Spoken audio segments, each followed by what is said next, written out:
Mitandaoni kuna maneno ambayo kwa hivi sasa yanaendelea kuhusiana na mwalimu wa Young Africans. Wengine wanaamini kwamba mwalimu Pedro hana uwezo huo wa kufundisha Young Africans kuelekea katika msimu unaofuata. Wewe namna ambavyo unatazama Yanga yako inapocheza hivi sasa na walimu ambao wengine waliopita, unaiona wapi? Ukisema kwamba mwalimu hana uwezo unakuwa mkosea, kwa sababu tangu amekuja amesare mechi 5 kama ya 5, kwa sababu sare moja ni ya Roman Falls na hajapoteza mchezo. Ameshinda takribani mechi kama 12 kama sikosei, sababu mechi nyingine 2 mpaka 3 alicheza Roman Falls. Kwa hiyo ukisema hana uwezo tutakuwa tunamkosea. So ni vile mimi huwa sijawahi kuamini katika kocha mbovu na sijawahi kuamini katika mchezaji mbovu. Huwa naamini katika kuadapti mazingira na kuitengeneza timu ambayo jinsi alivyoikuta Pedro Goncalves alivyoikuta Young Africans iliyokuwa ya Roman Falls. Ni timu ambayo ilikuwa haina namba nzuri, ni timu ambayo ilikuwa haina mfumo mzuri. Kwa mantiki hiyo amefanya kazi ya kuirudisha Young Africans, kuhakikisha inacheza vizuri, watu wanaona pasi. Young Africans ya Roman Falls ilikuwa haionekani, pasi hazionekani, hawajulikani wanacheza kwa formula ipi, hawajulikani wanacheza kwa mfumo upi. Lakini amekuja Pedro Goncalves, watu wakaelewa shida inakuja ni katika ufungaji, kwa maana ya utengenezaji wa nafasi, na zenyewe sio kwamba hazitengenezwi. Kwa hiyo na watu wengi kama umewaelewa wanaolalamika, wanamlalamikia mwalimu kwenye lengo ya kufanya sabu. Ndo amekuwa hana kichwa kizuri katika kusoma mchezo, kwamba fulani sasa hivi anatakiwa atoke nimuingize fulani. Mimi huwa naamini katika sabu mbili, sabu ya kiufundi na sabu ya maeneo. Sabu aliyoifanya dhidi ya Yao ni sabu ya kiufundi, lakini wengi wanasema hakupaswa kumtoa Yao kwa sababu Yao alikuwa anapandisha mashambulizi. Of course ni kweli, mtu ambaye alikuwa anatakiwa kumtoa kama alikuwa amekusudia kufanya sabu ya kiufundi, alitakiwa amtoe Shadrack Boka amweke Buba, sababu Boka alikuwa ameonekana kupotea tangu muda. Hilo ndilo eneo ambalo Pedro Goncalves ambalo limekuwa ni zito sana kwake, ni tofauti na walimu wote waliopita Young Africans. Kwenye sabu kwanza anachelewa kufanya sabu, swala la kwanza. Swala la pili, anafanya sabu ambazo sio, pamoja na kwamba mimi wanaamini kwamba sabu nzuri inakuwa ni ile inayolipa. Anaweza pia akawa amepatia kufanya sabu, lakini bado asipopata matokeo au sabu alizozifanya zisipompatia matokeo aliyokusudia, mwisho wa siku bado ataonekana ni mbaya. Sabu aliyoifanya wanazifanya makocha wengi, hata Pep Guardiola anazifanya, anatoa beki anaingiza mshambuliaji.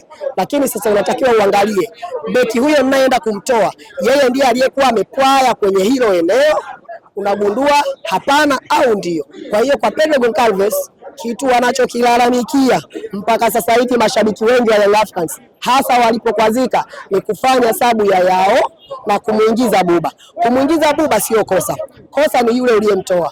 Yeye alipaswa mtoe Shadrack Boka amuingize Buba ili waweze kupishana, kwa sababu sababu yake na lengo lake lilikuwa ni lengo zuri, sababu unapoongeza mashambulizi mbele, maana yake matarajio yako ni kuhakikisha safu yako ya ushambuliaji inamiliki 100% kubwa mpira, kuhakikisha wanapeleka pressure kwa mpinzani ili mpinzani aweze kufanya makosa, waweze kunufaika nayo. Mimi sijawahi kuamini katika mchezaji mbovu. Mimi huwa naamini katika kuadapti mazingira na kuadapti mifumo ya mwalimu. Alan Okello ni mchezaji mmoja mzuri sana. Unajua kuna tofauti ya haya maneno mawili. Kuna mchezaji mzuri na kuna mchezaji hatari. Haya maneno mawili ukijua kuyatafasiri huwezi kuzungumza kiwango cha Alan Okello. Kwanza umri wake kwa Afrika yetu, pili Alan Okello ni mchezaji hatari na ni mchezaji mzuri. Sifa zote mbili anazo. Ukinipatia Jude Bellingham wa Real Madrid, ukanipatia Jamal Musiala wa Bayern Munich, wote wanacheza kwenye playmaker kwa maana ya namba 10. Unatakiwa ujue kumsoma mchezaji mzuri na mchezaji hatari. Mchezaji mzuri unatakiwa muangalie kwenye engo zote. Pale timu inapokuwa na mpira na timu inapopoteza mpira, nini reaction ya huyo mchezaji. Ukiangalia vizuri Real Madrid ikipoteza mpira, nini reaction ya Jude Bellingham? Unagundua hana impact pale timu inapopoteza mpira. Ukimwangalia Jamal Musiala, Bayern inapopoteza mpira, nenda kamfuatilie ni jinsi gani anavyo react pale timu inapopoteza mpira. Utagundua huyu mtu ambaye ni Jamal Musiala ana sifa zote mbili. Ana sifa ya uhatari, ana sifa ya mchezaji mzuri. Erling Haaland ni mchezaji ambaye ni mshambuliaji hatari sana, lakini sio mshambuliaji mzuri. Umeelewa? Haimaanishi kwamba hawezi kuwa mchezaji au kufanya kazi na baadhi ya makocha au na baadhi ya vilabu. Kwa hiyo Alan Okello, kwanza mimi huwa na enjoy sana hata asipofunga, kwa sababu anakuaga na pasi fulani za kichokozi ambazo huwa zinawatesa. Unajua watu wengi wanasema kwamba Alan Okello amefanya nini mpaka anapewa sifa zote hizo. Hao wanaongea kishabiki, na wengi wao ni kwa sababu upande wa pili walimkosa, alafu sasa hivi anaendelea kuapprove, sababu mwanzoni alionekana hayuko sawa, lakini ilikuwa ni swala la muda.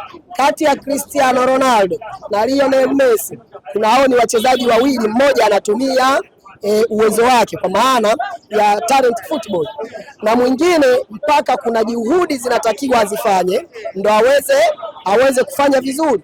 Kwa hiyo mimi nadhani Alan Okello ni mchezaji ambaye kila kukikucha anaendelea kuapprove wale ambao walimbeza, anaendelea kuhakikisha kwamba mimi Young Africans sipo kwa bahati mbaya, mpaka anasafiri nchini ya kuja kunifuata. Maana yake kuna kitu alikiona ninacho, naweza kwenda kuwapatia wananchi kwenye timu yao, na mimi mwenyewe kujitengenezea mazingira mazuri, kuhakikisha natengeneza jina kubwa barani Afrika na hata nje ya bara Afrika.